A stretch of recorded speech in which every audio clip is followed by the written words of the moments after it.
नमस्ते दोस्तों। आज हम बात करेंगे एक आम समस्या के बारे में जो अक्सर महिलाओं को ज़्यादा प्रभावित करती है। चेहरे पर झाइयाँ, मेलाज़्मा होना। आपने देखा होगा कि कई महिलाओं के गालों, माथे और ऊपरी होठों पर काले या भूरे रंग के धब्बे पड़ जाते हैं, जिन्हें हम झाइयाँ कहते हैं। पर ऐसा होता क्यों है और इसका इलाज क्या है?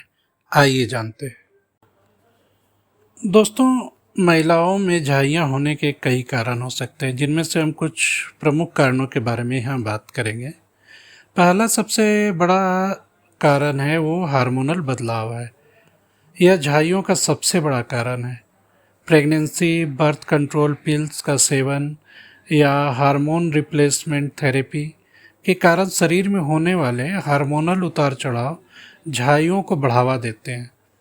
एस्ट्रोजन और प्रोजेस्टेरोन हार्मोन का स्तर बढ़ने से त्वचा में मेलानिन का उत्पादन बढ़ जाता है, जिससे गहरे धब्बे बन जाते हैं। दूसरा बड़ा कारण है सूरज की रोशनी। धूप में ज़्यादा देर रहने से झाइयाँ बढ़ सकती हैं या गहरी हो सकती हैं। सूरज की अल्ट्रावायलेट किरणें मेलानिन के उत्पादन को बढ़ाने का काम करती हैं या उसे उत्तेजित करती हैं। दोस्तों, मेलाज़्मा का होना जेनेटिक्स भी हो सकता है। अगर आपके परिवार में किसी को झाइयों की समस्या रही है, तो आपको भी यह होने की संभावना ज़्यादा हो सकती है।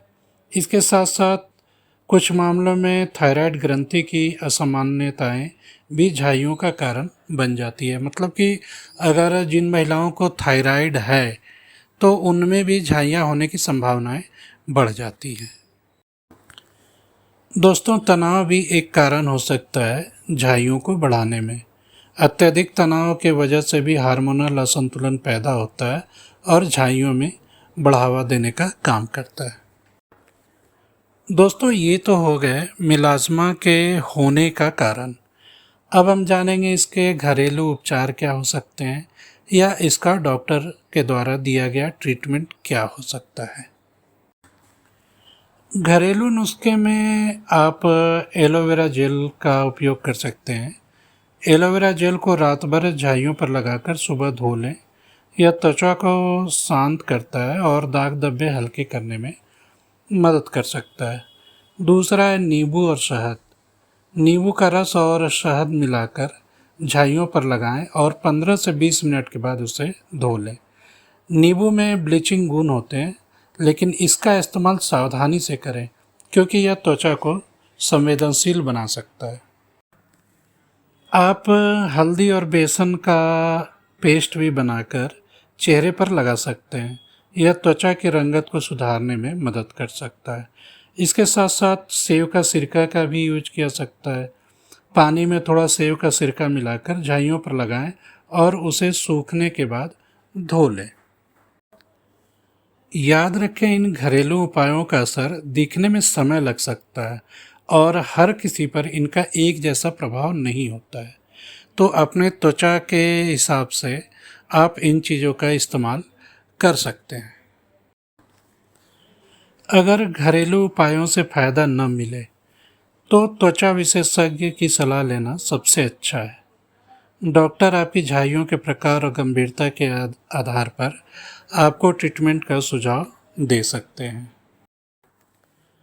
दोस्तों, डॉक्टर के प्रिस्क्रिप्शन के हिसाब से या उनके द्वारा दिए गए सुझावों के हिसाब से हाइड्रोक्विनोन क्रीम जो होती है, यह सबसे आम दवा है जो मेलानिन के उत्पादन को कम करती है और धब्बों को हल्का करने का काम करती है। इसके साथ साथ ट्रेटिनोइन और कार्टिकोस्टेरॉइड, यह अक्सर हाइड्रोक्विनोन के साथ इस क्रीम का इस्तेमाल किया जाता है ताकि इसका असर बेहतर हो सके। इसके साथ साथ एजेलिक एसिड और कोजिक एसिड को मिलाकर यूज करने पर मेलानिन का उत्पादन रुक जाता है या कम हो जाता है, जिससे झाइयों में कमी आती है।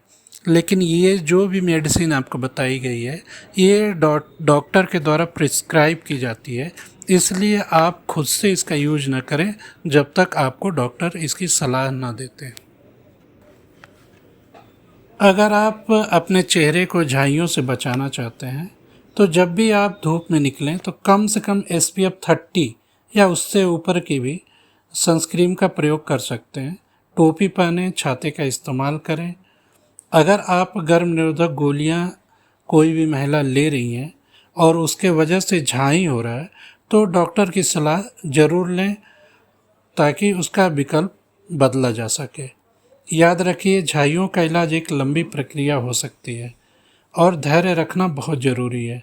सही देखभाल और डॉक्टर की सलाह से आप इस समस्या को काफ़ी हद तक छुटकारा पा सकते हैं। अगर आपके मन में झाइयों को लेकर कोई और सवाल हो तो आप नीचे कमेंट्स कर सकते हैं, उसका जवाब डॉक्टर का सलाह लेकर ज़रूर दिया जाएगा।